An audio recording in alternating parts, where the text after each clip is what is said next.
اسے تو جیسے کسی بات کی پرواہ ہی نہیں تھی۔ میں فون پر شوہر کو اس کے بھائی کے بارے میں سب کچھ بتاتی تھی کہ وہ کس قسم کی باتیں میرے ساتھ کرتا ہے، لیکن میرا شوہر عجیب انسان تھا۔ کہتا تھا کہ تم غلط سوچتی ہو، وہ ایسا نہیں ہے۔ اسے اپنے بھائی پر نہ جانے کیوں اتنا بھروسہ تھا، وہ کوئی بات بھی اس کے خلاف نہیں سنتا تھا۔ ایک دن میں اپنے کمرے میں لیٹی ہوئی تھی کہ اچانک کسی کی آواز آئی۔ میں سمجھ گئی کہ اس وقت دیور کے علاوہ کون ہو سکتا ہے۔ میں خاموشی سے بیڈ سے نیچے اتری اور دھیرے دھیرے چلتے ہوئے گیلری کی طرف آ گئی۔ میں نے ہلکا سا پردہ ہٹا کر دیکھا تو میری جان ہی نکل گئی۔ دو نوجوان ہاتھ میں پستول لیے گیلری میں کھڑے تھے۔ میں نہیں جانتی تھی کہ میری گیلری کا دروازہ اندر سے لاک ہے یا کھلا ہے۔ اگر وہ کمرے کے اندر آ جاتے تو پھر اس سے آگے تو سوچنا میرے لیے سہانے روح تھا۔ تیز قدموں سے چلتی ہوئی کمرے کے دروازے تک پہنچی اور اپنا کمرہ کھول کر باہر نکل گئی۔ میں بری طرح بدحواس تھی، سمجھ نہیں آ رہا تھا کہ کیا کروں اور کیا نہ کروں۔ میرا کمرہ اندر سے لاک ہوتا تھا، باہر سے نہیں۔ وہ لوگ تو دروازہ کھول باہر بھی آ سکتے تھے، اسی لیے میں نے دیور کے کمرے کا دروازہ کھٹکھٹا دیا۔ کچھ دیر بعد اس نے دروازہ کھولا۔ شاید وہ گہری نیند سے جاگا تھا اور مشکل ہی سے آنکھیں کھول کر مجھے حیرت سے دیکھنے لگا۔ میرے چہرے کی بدحواسی دیکھ کر مجھ سے پوچھنے لگا، کیا ہوا ہے؟ میں فوراً سے پیچھے ہٹی اور کمرے میں آ گئی۔ میں نے کہا، کمرے کا دروازہ اندر سے بند کیا ہے، کنڈی لگا دی۔ میں نے بمشکل کہا، میرے کمرے میں چور؟ میری بات یہیں تک پہنچی تھی کہ کمرے کے دروازے پر دستک ہوئی۔ یہ سن کر تو میرے رہے سہے آسان خطا ہو گئے تھے۔ اپنے کمرے کی دستک کی آواز سن کے دیور بھی گھبرا گیا، لیکن میری حالت تو یہ تھی کہ میرا دل ہی دھڑکنا بند ہو جائے گا۔ میں نہیں جانتی تھی کہ خوف کے مارے کیسے، لیکن میں اس کے سینے سے لگ گئی اور اس کی کمر کو دونوں ہاتھوں سے جکڑ لیا۔ میں نے کہا، باہر چور ہیں، یہ لوگ میرے کمرے میں تھے۔ مجھے ڈر لگ رہا تھا، خوف کے مارے مجھے لگ رہا تھا کہ شاید میری جان ہی نکل جائے گی۔ مجھے اپنی اس غلطی کا بالکل بھی احساس نہ تھا۔ شاید میں بے حد خوف زدہ ہو چکی تھی۔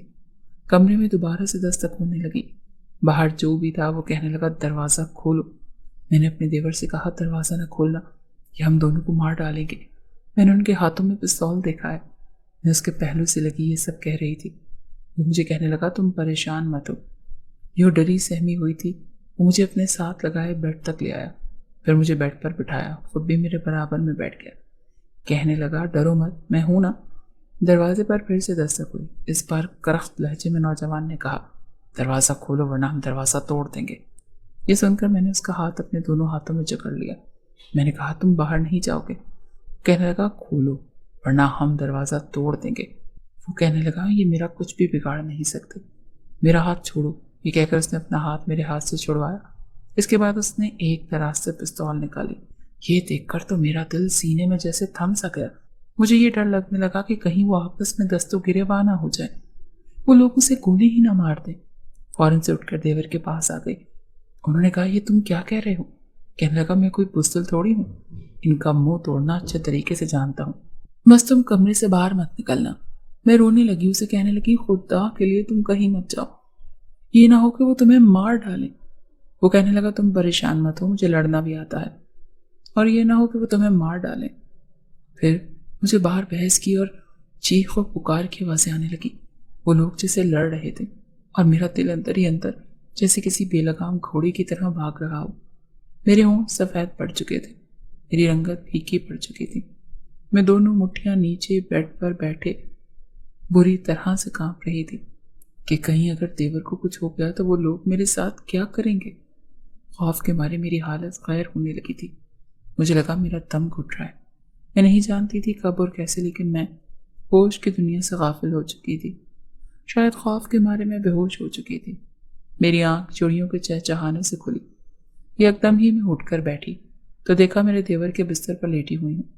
میرے بال بھی کھلے ہیں اور بکھرے ہوئے ہیں، لیکن میں اکیلی اس کے کمرے میں تھی۔ یکدم مجھے یہ سمجھ نہیں آئی کہ میں اس کے کمرے میں آئی کیسے، لیکن پھر رات کا گزرا ہوا وقت مجھے یاد آنے لگا۔ میرے ہوش اڑ گئے۔ مجھے تو یہ تک نہیں معلوم تھا کہ باہر ہوا کیا ہے۔ میں فوراً سے اس کے کمرے سے باہر آئی تو دیور صوفے پر بیٹھا سگریٹ پی رہا تھا۔ اس کے بازو میں پٹی بندھی ہوئی تھی اور سر پر بھی زخم کا نشان تھا۔ یہ دیکھ کر میں پاس گئی۔ میں نے کہا، تم یہاں اور وہ لوگ؟ کہنے لگا، ان کو پولیس نے پکڑ لیا ہے، وہ پولیس کی حراست میں ہے۔ یہ کہہ کر وہ مجھ سے نظریں چرانے لگا۔ میں نے کہا، تمہارے بازو پر کیا ہوا؟ وہ کہنے لگا، لڑائی کے دوران ان لوگوں نے مجھ پر گولی چلائی تھی، اسی لیے میں ہاسپٹل میں پٹی کروا کر آ گیا۔ تم شاید بے ہوش ہو گئی تھی، اسی لیے تمہیں کسی چیز کا پتہ نہیں۔ اپنے دیور کو میں جیسا سمجھتی تھی وہ ویسا نہیں تھا، اور اب تو کافی سنجیدہ ہو گیا تھا۔ مجھ سے زیادہ بات بھی نہیں کرتا، پتہ نہیں کیوں، لیکن وہ بہت زیادہ سگریٹ پینے لگا۔ میں اس کے سامنے کھانا رکھتی تو وہ کسی گہری سوچ میں گم رہتا۔ اس بات کو 1 مہینہ ہی گزرا تھا کہ میری طبیعت خراب سی ہونے لگی۔ مجھے میرا دیور ہی ڈاکٹر کے پاس لے گیا، لیکن میں ڈاکٹر کے کمرے میں اکیلی ہی گئی۔ اس نے چند ٹیسٹ لکھ کر دیے۔ اس کی رپورٹ فوراً سے آ گئی، لیکن جیسے ہی وہ رپورٹ آئی اس نے میرے ہوش اڑا دیے۔ وہ ڈاکٹر کہنے لگی میں حاملہ ہوں۔ یہ سن کر میں تو چکرا کر رہ گئی۔ اس کا مطلب اس دن میرے دیور نے میرے ساتھ، مگر کب اور کیسے؟ مجھے تو بالکل بھی یاد نہیں آ رہا تھا۔ میرا ذہن بالکل خالی تھا، میں سوچ سوچ کر پریشان تھی۔ اس نے میرے ساتھ ایسا کب کیا؟ کیونکہ نہ تو میں کسی نشہ آور دوا کو لے رہی تھی اور نہ ہی مجھے کوئی ایسا نشہ آور چیز اس نے کھلائی تھی۔ پھر میں حاملہ؟ مجھے یاد آنے لگا کہ جس دن ڈاکو آئے تھے میں بے ہوش ہو گئی تھی، اور اس کے بعد سے میرے دیور کا رویہ بھی بالکل بدل گیا۔ وہ کھویا کھویا سا رہنے لگا، سنجیدہ سا ہو گیا۔ کہیں اس رات اس نے میرے ساتھ؟ اس سوچ نے تو میرے حواس گم کیے۔ اس نے میری بے ہوشی کا ناجائز فائدہ اٹھایا، وہ بھی ایسے وقت میں۔ میں نے اپنے بہتے آنسو پہنچی اور ڈاکٹر کے کمرے سے باہر آ گئی۔ وہ سامنے بیٹھا مجھے دیکھ کر میرے پاس آ گیا اور کہنے لگا، کیا ہوا؟ ڈاکٹر کیا کہہ رہی ہے؟ میں نے اسے کیا جواب دیتی؟ میں نے اسے کچھ نہیں کہا۔ کہیں نہیں سوچا کہ گھر جا کر اس سے پوچھوں گی کہ اس نے میرے ساتھ ایسا کیوں کیا۔ میں اس کے بھائی کی بیوی تھی، اسے شرم آنی چاہیے تھی۔ ایسا سب کچھ کرتے رہے، لیکن گھر جا کر تو میرے ہوش اڑ گئے۔ سامنے میرے شوہر کھڑے تھے، مسکرا رہے تھے، کہنے لگے کیسا لگا میرا سرپرائز؟ دیکھ کر تو میرا دل دھک سے رہ گیا، لیکن میں نے دیکھا کہ میرا دیور بھی اپنے بھائی کو دیکھ کر پریشان ہو گیا۔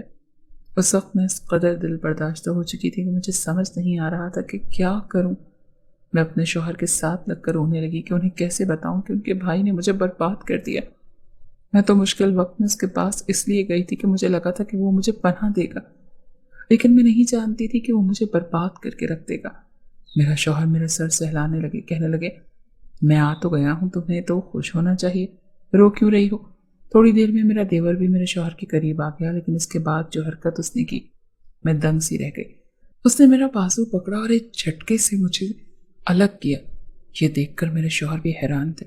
مجھے کہنے لگا دور رہو اس سے۔ میرے دیور کا لہجہ بے حد سخت تھا، اس کے ماتھے پر تیوری چڑھی ہوئی تھی۔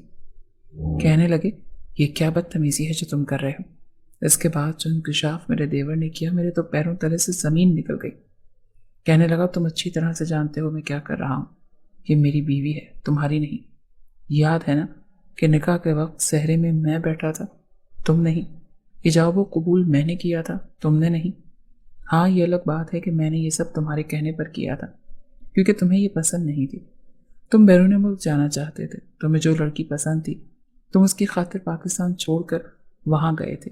یہی کہا تھا نا تم نے کہ وقتی طور پر میں اس سے نکاح کر لوں اور پھر چھوڑ کر چلا جاؤں گا، لیکن تم واپس نہیں لوٹو گے، اور جیسے ہی چند سال گزریں گے تو تم اسے طلاق دے دو گے۔ یہ ڈرامہ میں ختم ہو جائے گا اور یہ میرے نکاح میں رہے گی۔ میں چاہوں تو بعد میں اسے سب کے سامنے شادی کر لوں۔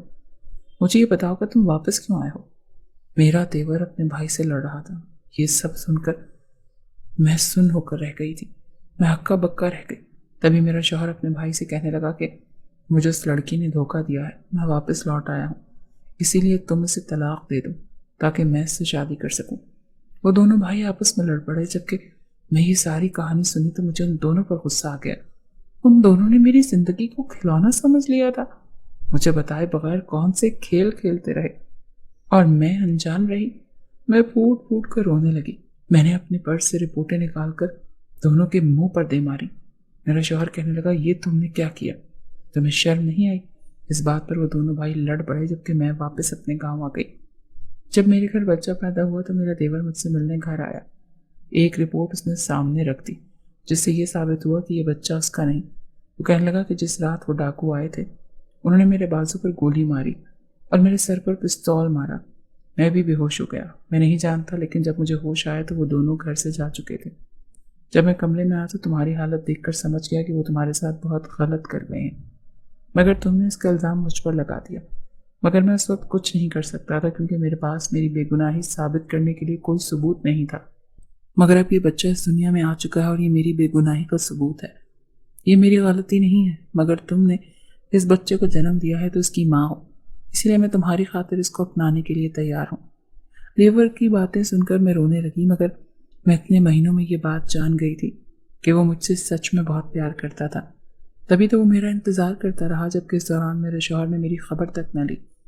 اسی لیے میں نے اپنے دیور کو اپنا شوہر تسلیم کر لیا اور اس کے ساتھ ہنسی خوشی رہنے لگی۔